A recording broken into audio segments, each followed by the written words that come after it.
testing yang dilakukan oleh pemerintah sekarang itu memang sudah jauh lebih lebih masif daripada beberapa bulan yang lalu ya. Jadi, 2, 3 bulan yang lalu kan sangat rendah ya, testing kita dan sekarang sudah begitu masif, tetapi belum ideal. Karena, Baik, seharusnya, setiap apa namanya, artinya gini, harusnya 1% dari jumlah penduduk populasi ya, itu dites. Jadi kalau penduduk kita 260 juta, itu harusnya 2,6 juta harus dites. Nah, kita sampai saat ini masih ngetes masih hampir 1 juta saja. Ya, jadi masih kurang 2 kali lipat lebih, 2,5 kali lipat lebih. Dan itu yang harus dikejar.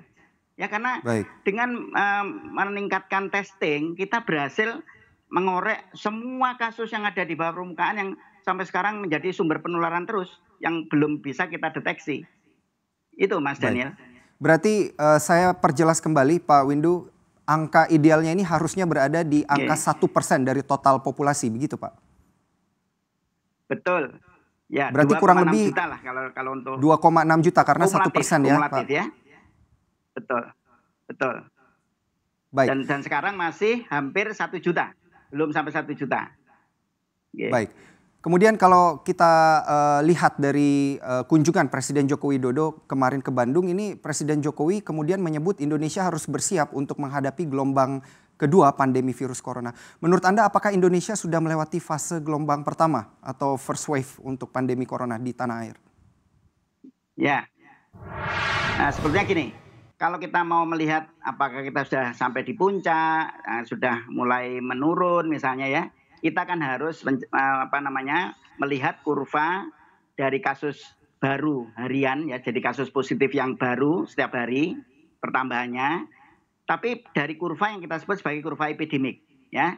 Saya belum Mhm, melihat, belum pernah tahu kurva epidemik untuk Indonesia, tetapi kalau untuk provinsi Jawa Timur misalnya saya tahu ya.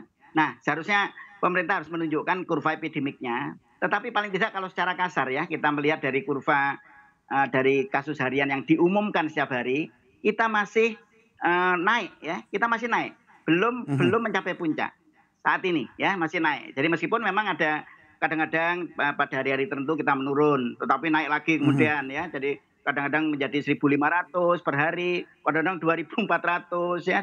Jadi masih masih apa namanya, masih fluktuatif dan cenderung masih naik.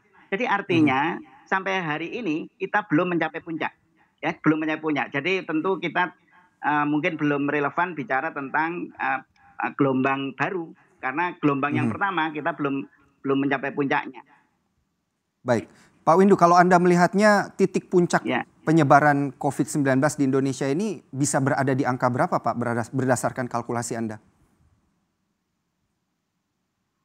begini ya, kan semua banyak pihak ya, banyak lembaga yang sudah melakukan prediksi-prediksi ya. Banyak sekali ya Mhm, dari setiap universitas pun baik dalam negeri maupun luar negeri sudah banyak prediksi, tapi selalu apa namanya tidak berhasil prediksi dengan baik ya. Artinya karena kasus itu selalu berubah dengan berubahnya kebijakan. Jadi artinya gini, mhm, lonjakan-lonjakan kasus itu ya, itu kan seiring sesungguhnya dengan kebijakan. Kalau kebijakannya merelaksasi, nanti dia naik lagi ya toh. Kemudian kan dan kita seringan begitu ya, konsistensi itu tidak